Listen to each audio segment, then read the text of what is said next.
ಬೆಳಗಾವಿಯ ಅಧಿವೇಶನದ ಹೊತ್ತಲ್ಲಿ ಮತ್ತೆ ಗ್ಯಾರಂಟಿ ಗದ್ದಲ ಮುನ್ನೆಲೆಗೆ ಬಂದಿದೆ. ಮೊನ್ನೆ ಕಾಂಗ್ರೆಸ್ ಶಾಸಕಾಂಗ ಸಭೆಯಲ್ಲಿ ಗ್ಯಾರಂಟಿ ನಿಲ್ಲಿಸೋ ಬಗ್ಗೆ ಕೆಲ ಶಾಸಕರು ಪ್ರಸ್ತಾಪವನ್ನ ಮಾಡಿದ್ರು. ಕೋಲಾಹಲ ಕೂಡ ಎಬ್ಬಿಸಿದ್ರು. ಬಿಜೆಪಿ ನಾಯಕರು ಸಿದ್ದರಾಮಯ್ಯ ಸರ್ಕಾರಕ್ಕೆ ಲೆಫ್ಟ್ ರೈಟ್ ತೆಗೆದುಕೊಂಡಿದ್ದಾರೆ.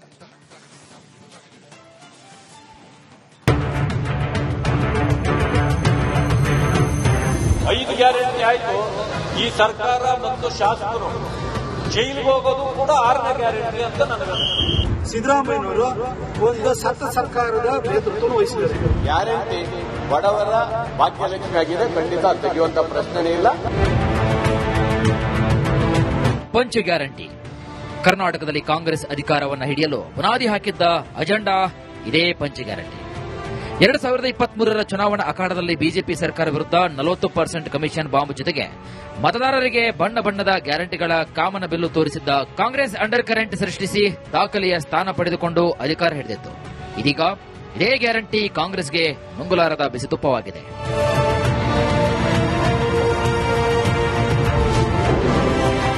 ಶಾಸಕರು ಜೈಲಿಗೆ ಹೋಗೋದೇ 6ನೇ ಭಾಗ್ಯ. ಸಿಎಲ್ಪಿಯಲ್ಲೂ ಕೂಡ ಇದು ಪ್ರಸ್ತಾಪ ಆಗಿದೆ, ಇದನ್ನು ನಿಲ್ಲಿಸಬೇಕು ಅಂತ. ಆದ್ರೆ ಅಮಿತ್ ಶಾ ಒಟ್ಟಿ ನೀವು ಮತ ಹಾಕಿಸ್ಕೊಂಡು ಸರ್ಕಾರ ಮಾಡ್ಕೊಂಡಿದ್ದೀರಿ ಅಂತ ಹೇಳಿ ಈಗ ಕೋರ್ಟ್ಗಳಲ್ಲೂ ಕೂಡ ಕೇಸ್ ಇದೆ. ಮುಖ್ಯಮಂತ್ರಿಗಳದು ಈಗ ನೋಟಿಸ್ ಬಂದಿದೆ. ಅಂದಮೇಲೆ ನನಗನ್ನಿಸ್ತದೆ ಇದು 5 ಗ್ಯಾರಂಟಿ ಆಯ್ತು. ಈ ಸರ್ಕಾರ ಮತ್ತು ಶಾಸಕರು ಜೈಲಿಗೆ ಹೋಗೋದು ಕೂಡ 6ನೇ ಗ್ಯಾರಂಟಿ ಅಂತ ನನಗನ್ನಿಸ್ತದೆ. ಸಿದ್ದರಾಮಯ್ಯ ಸತ್ತ ಸರ್ಕಾರದ ಸಿಎಂ.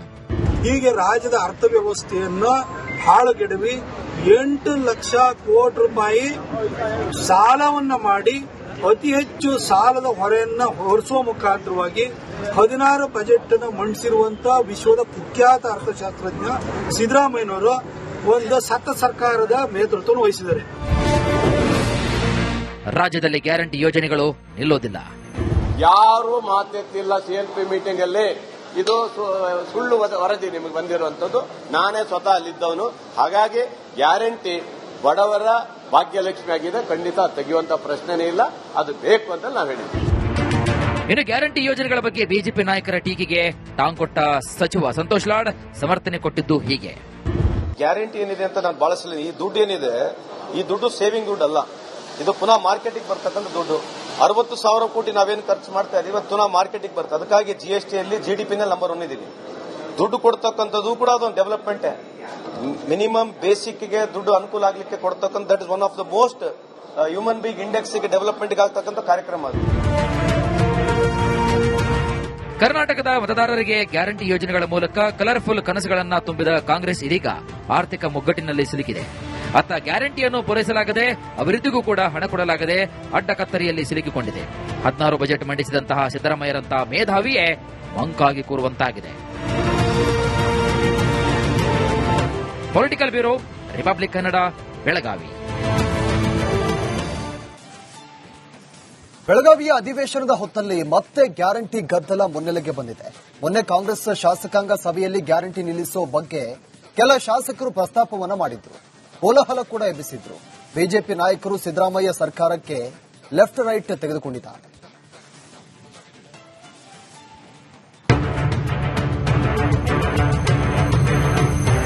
ಐದು ಗ್ಯಾರಂಟಿ ಆಯ್ತು. ಈ ಸರ್ಕಾರ ಮತ್ತು ಶಾಸಕರು ಜೈಲಿಗೆ ಹೋಗೋದು ಕೂಡ 6ನೇ ಗ್ಯಾರಂಟಿ ಅಂತ ನನಗನ್ನಿಸುತ್ತೆ. ಸಿದ್ದರಾಮಯ್ಯನವರು ಒಂದು ಸತ್ತ ಸರ್ಕಾರದ ನೇತೃತ್ವ ವಹಿಸಿದ್ದಾರೆ. ಗ್ಯಾರಂಟಿ ಬಡವರ ಭಾಗ್ಯಲಕ್ಷ್ಮಿ ಆಗಿದೆ, ಖಂಡಿತ ತೆಗೆಯುವಂತ ಪ್ರಶ್ನೆನೇ ಇಲ್ಲ.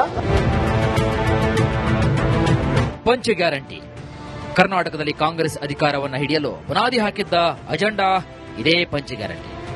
2023ರ ಚುನಾವಣಾ ಅಖಾಡದಲ್ಲಿ ಬಿಜೆಪಿ ಸರ್ಕಾರ ವಿರುದ್ಧ 40% ಕಮಿಷನ್ ಬಾಂಬ್ ಜೊತೆಗೆ ಮತದಾರರಿಗೆ ಬಣ್ಣ ಬಣ್ಣದ ಗ್ಯಾರಂಟಿಗಳ ಕಾಮನ ಬಿಲ್ಲು ತೋರಿಸಿದ್ದ ಕಾಂಗ್ರೆಸ್ ಅಂಡರ್ ಕರೆಂಟ್ ಸೃಷ್ಟಿಸಿ ದಾಖಲೆಯ ಸ್ಥಾನ ಪಡೆದುಕೊಂಡು ಅಧಿಕಾರ ಹಿಡಿದಿತ್ತು. ಇದೀಗ ಇದೇ ಗ್ಯಾರಂಟಿ ಕಾಂಗ್ರೆಸ್ಗೆ ನುಂಗುಲಾರದ ಬಿಸಿತುಪ್ಪವಾಗಿದೆ.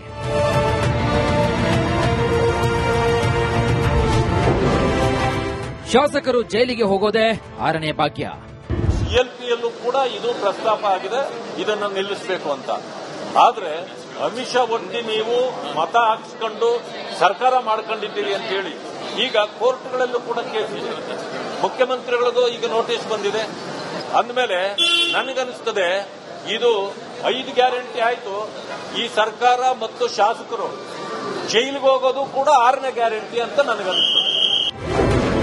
ಸಿದ್ದರಾಮಯ್ಯ ಸತ್ತ ಸರ್ಕಾರದ ಸಿಎಂ.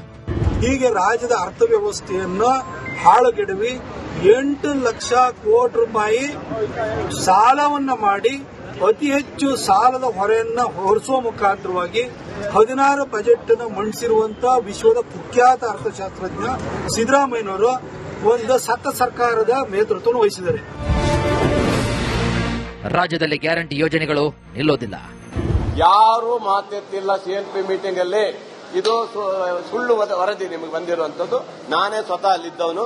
ಹಾಗಾಗಿ ಗ್ಯಾರಂಟಿ ಬಡವರ ಭಾಗ್ಯಲಕ್ಷ್ಮಿ ಆಗಿದೆ. ಖಂಡಿತ ತೆಗೆಯುವಂತ ಪ್ರಶ್ನೆನೇ ಇಲ್ಲ. ಅದು ಬೇಕು ಅಂತ ನಾವು ಹೇಳಿದ್ವಿ. ಇನ್ನು ಗ್ಯಾರಂಟಿ ಯೋಜನೆಗಳ ಬಗ್ಗೆ ಬಿಜೆಪಿ ನಾಯಕರ ಟೀಕೆಗೆ ಟಾಂಗ್ ಕೊಟ್ಟ ಸಚಿವ ಸಂತೋಷ್ ಲಾಡ್ ಸಮರ್ಥನೆ ಕೊಟ್ಟಿದ್ದು ಹೀಗೆ. ಗ್ಯಾರಂಟಿ ಏನಿದೆ ಅಂತ ನಾನು ಬಳಸಲಿಲ್ಲ. ಈ ದುಡ್ಡು ಏನಿದೆ, ಈ ದುಡ್ಡು ಸೇವಿಂಗ್ ದುಡ್ಡು ಅಲ್ಲ. ಇದು ಪುನಃ ಮಾರ್ಕೆಟಿಗೆ ಬರ್ತಕ್ಕಂಥ ದುಡ್ಡು. 60,000 ಕೋಟಿ ನಾವೇನು ಖರ್ಚು ಮಾಡ್ತಾ ಇದೀವಿ ಇವತ್ತು ಪುನಃ ಮಾರ್ಕೆಟಿಗೆ ಬರ್ತದೆ. ಅದಕ್ಕಾಗಿ ಜಿಎಸ್ಟಿಯಲ್ಲಿ ಜಿಡಿಪಿನಲ್ಲಿ ನಂಬರ್ 1 ಇದ್ದೀವಿ. ದುಡ್ಡು ಕೊಡ್ತಕ್ಕಂಥದ್ದು ಕೂಡ ಅದೊಂದು ಡೆವಲಪ್ಮೆಂಟ್. ಮಿನಿಮಮ್ ಬೇಸಿಕ್ಗೆ ದುಡ್ಡು ಅನುಕೂಲ ಆಗಲಿಕ್ಕೆ ಕೊಡ್ತಕ್ಕಂಥ that is one of the most human being ಇಂಡೆಕ್ಸ್ಗೆ ಡೆವಲಪ್ಮೆಂಟ್ಗೆ ಆಗ್ತಕ್ಕಂಥ ಕಾರ್ಯಕ್ರಮ ಅದು. ಕರ್ನಾಟಕದ ಮತದಾರರಿಗೆ ಗ್ಯಾರಂಟಿ ಯೋಜನೆಗಳ ಮೂಲಕ ಕಲರ್ಫುಲ್ ಕನಸುಗಳನ್ನ ತುಂಬಿದ ಕಾಂಗ್ರೆಸ್ ಇದೀಗ ಆರ್ಥಿಕ ಮುಗ್ಗಟ್ಟಿನಲ್ಲಿ ಸಿಲುಕಿದೆ. ಅತ್ತ ಗ್ಯಾರಂಟಿಯನ್ನು ಪೂರೈಸಲಾಗದೆ ಅಭಿವೃದ್ಧಿಗೂ ಕೂಡ ಹಣ ಕೊಡಲಾಗದೆ ಅಡ್ಡಕತ್ತರಿಯಲ್ಲಿ ಸಿಲುಕಿಕೊಂಡಿದೆ. 16 ಬಜೆಟ್ ಮಂಡಿಸಿದಂತಹ ಸಿದ್ದರಾಮಯ್ಯರಂತಹ ಮೇಧಾವಿಯೇ ಮಂಕಾಗಿ ಕೂರುವಂತಾಗಿದೆ. Political bureau, Republic Kannada, Belagavi. ಬೆಳಗಾವಿಯ ಅಧಿವೇಶನದ ಹೊತ್ತಲ್ಲಿ ಮತ್ತೆ ಗ್ಯಾರಂಟಿ ಗದ್ದಲ ಮುನ್ನೆಲೆಗೆ ಬಂದಿದೆ. ಮೊನ್ನೆ ಕಾಂಗ್ರೆಸ್ ಶಾಸಕಾಂಗ ಸಭೆಯಲ್ಲಿ ಗ್ಯಾರಂಟಿ ನಿಲ್ಲಿಸುವ ಬಗ್ಗೆ ಕೆಲ ಶಾಸಕರು ಪ್ರಸ್ತಾಪವನ್ನ ಮಾಡಿದ್ರು. ಕೋಲಾಹಲ ಕೂಡ ಎಬ್ಬಿಸಿದ್ರು. ಬಿಜೆಪಿ ನಾಯಕರು ಸಿದ್ದರಾಮಯ್ಯ ಸರ್ಕಾರಕ್ಕೆ ಲೆಫ್ಟ್ ರೈಟ್ ತೆಗೆದುಕೊಂಡಿದ್ದಾರೆ.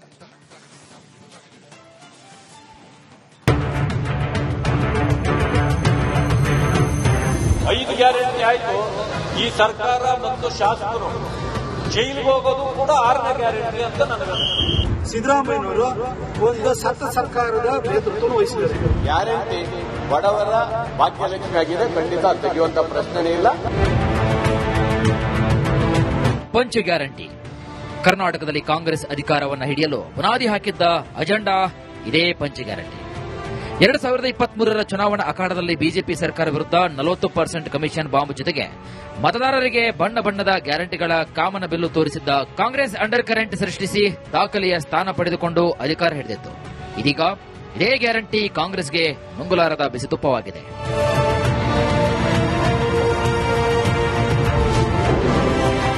ಶಾಸಕರು ಜೈಲಿಗೆ ಹೋಗೋದೇ 6ನೇ ಭಾಗ್ಯ. ಸಿಎಲ್ಪಿಯಲ್ಲೂ ಕೂಡ ಇದು ಪ್ರಸ್ತಾಪ ಆಗಿದೆ, ಇದನ್ನು ನಿಲ್ಲಿಸಬೇಕು ಅಂತ. ಆದ್ರೆ ಅಮಿತ್ ಶಾ ಒಟ್ಟಿ ನೀವು ಮತ ಹಾಕಿಸ್ಕೊಂಡು ಸರ್ಕಾರ ಮಾಡ್ಕೊಂಡಿದ್ದೀರಿ ಅಂತ ಹೇಳಿ ಈಗ ಕೋರ್ಟ್ಗಳಲ್ಲೂ ಕೂಡ ಕೇಸ್ ಇದೆ. ಮುಖ್ಯಮಂತ್ರಿಗಳದು ಈಗ ನೋಟಿಸ್ ಬಂದಿದೆ. ಅಂದಮೇಲೆ ನನಗನ್ನಿಸ್ತದೆ ಇದು 5 ಗ್ಯಾರಂಟಿ ಆಯ್ತು. ಈ ಸರ್ಕಾರ ಮತ್ತು ಶಾಸಕರು ಜೈಲಿಗೆ ಹೋಗೋದು ಕೂಡ 6ನೇ ಗ್ಯಾರಂಟಿ ಅಂತ ನನಗನ್ನಿಸ್ತದೆ. ಸಿದ್ದರಾಮಯ್ಯ ಸತ್ತ ಸರ್ಕಾರದ ಸಿಎಂ. ಹೀಗೆ ರಾಜ್ಯದ ಅರ್ಥವ್ಯವಸ್ಥೆಯನ್ನು ಹಾಳುಗೆಡವಿ 8 ಲಕ್ಷ ಕೋಟಿ ರೂಪಾಯಿ ಸಾಲವನ್ನ ಮಾಡಿ ಅತಿ ಹೆಚ್ಚು ಸಾಲದ ಹೊರೆಯನ್ನ ಹೊರಿಸುವ ಮುಖಾಂತರವಾಗಿ 16 ಬಜೆಟ್ ಅನ್ನು ಮಂಡಿಸಿರುವಂತಹ ವಿಶ್ವದ ಕುಖ್ಯಾತ ಅರ್ಥಶಾಸ್ತ್ರಜ್ಞ ಸಿದ್ದರಾಮಯ್ಯನವರು ಒಂದು ಸತ್ತ ಸರ್ಕಾರದ ನೇತೃತ್ವವನ್ನು ವಹಿಸಿದ್ದಾರೆ. ರಾಜ್ಯದಲ್ಲಿ ಗ್ಯಾರಂಟಿ ಯೋಜನೆಗಳು ನಿಲ್ಲೋದಿಲ್ಲ. ಯಾರು ಮಾತೆತ್ತಿಲ್ಲ. ಸಿಎಲ್ಪಿ ಮೀಟಿಂಗ್ ಅಲ್ಲಿ ಇದು ಸುಳ್ಳು ವರದಿ ನಿಮಗೆ ಬಂದಿರುವಂತದ್ದು. ನಾನೇ ಸ್ವತಃ ಅಲ್ಲಿದ್ದವನು. ಹಾಗಾಗಿ ಗ್ಯಾರಂಟಿ ಬಡವರ ಭಾಗ್ಯಲಕ್ಷ್ಮಿ ಆಗಿದೆ. ಖಂಡಿತ ತೆಗೆಯುವಂತ ಪ್ರಶ್ನೆನೇ ಇಲ್ಲ. ಅದು ಬೇಕು ಅಂತ ನಾವು ಹೇಳಿದ್ವಿ. ಇನ್ನು ಗ್ಯಾರಂಟಿ ಯೋಜನೆಗಳ ಬಗ್ಗೆ ಬಿಜೆಪಿ ನಾಯಕರ ಟೀಕೆಗೆ ಟಾಂಗ್ ಕೊಟ್ಟ ಸಚಿವ ಸಂತೋಷ್ ಲಾಡ್ ಸಮರ್ಥನೆ ಕೊಟ್ಟಿದ್ದು ಹೀಗೆ. ಗ್ಯಾರಂಟಿ ಏನಿದೆ ಅಂತ ನಾನು ಬಳಸಲಿಲ್ಲ. ಈ ದುಡ್ಡು ಏನಿದೆ, ಈ ದುಡ್ಡು ಸೇವಿಂಗ್ ದುಡ್ಡು ಅಲ್ಲ. ಇದು ಪುನಃ ಮಾರ್ಕೆಟಿಗೆ ಬರ್ತಕ್ಕಂಥ ದುಡ್ಡು. 60,000 ಕೋಟಿ ನಾವೇನು ಖರ್ಚು ಮಾಡ್ತಾ ಇದೀವಿ ಇವತ್ತು ಪುನಃ ಮಾರ್ಕೆಟಿಗೆ ಬರ್ತದೆ. ಅದಕ್ಕಾಗಿ ಜಿಎಸ್ಟಿಯಲ್ಲಿ ಜಿಡಿಪಿನಲ್ಲಿ ನಂಬರ್ 1 ಇದ್ದೀವಿ. ದುಡ್ಡು ಕೊಡ್ತಕ್ಕಂಥದ್ದು ಕೂಡ ಅದೊಂದು ಡೆವಲಪ್ಮೆಂಟ್. ಮಿನಿಮಮ್ ಬೇಸಿಕ್ಗೆ ದುಡ್ಡು ಅನುಕೂಲ ಆಗಲಿಕ್ಕೆ ಕೊಡ್ತಕ್ಕಂಥ that is one of the most human being ಇಂಡೆಕ್ಸ್ಗೆ ಡೆವಲಪ್ಮೆಂಟ್ಗೆ ಆಗ್ತಕ್ಕಂಥ ಕಾರ್ಯಕ್ರಮ ಅದು. ಕರ್ನಾಟಕದ ಮತದಾರರಿಗೆ ಗ್ಯಾರಂಟಿ ಯೋಜನೆಗಳ ಮೂಲಕ ಕಲರ್ಫುಲ್ ಕನಸುಗಳನ್ನ ತುಂಬಿದ ಕಾಂಗ್ರೆಸ್ ಇದೀಗ ಆರ್ಥಿಕ ಮುಗ್ಗಟ್ಟಿನಲ್ಲಿ ಸಿಲುಕಿದೆ. ಅತ್ತ ಗ್ಯಾರಂಟಿಯನ್ನು ಪೂರೈಸಲಾಗದೆ ಅಭಿವೃದ್ಧಿಗೂ ಕೂಡ ಹಣ ಕೊಡಲಾಗದೆ ಅಡ್ಡಕತ್ತರಿಯಲ್ಲಿ ಸಿಲುಕಿಕೊಂಡಿದೆ.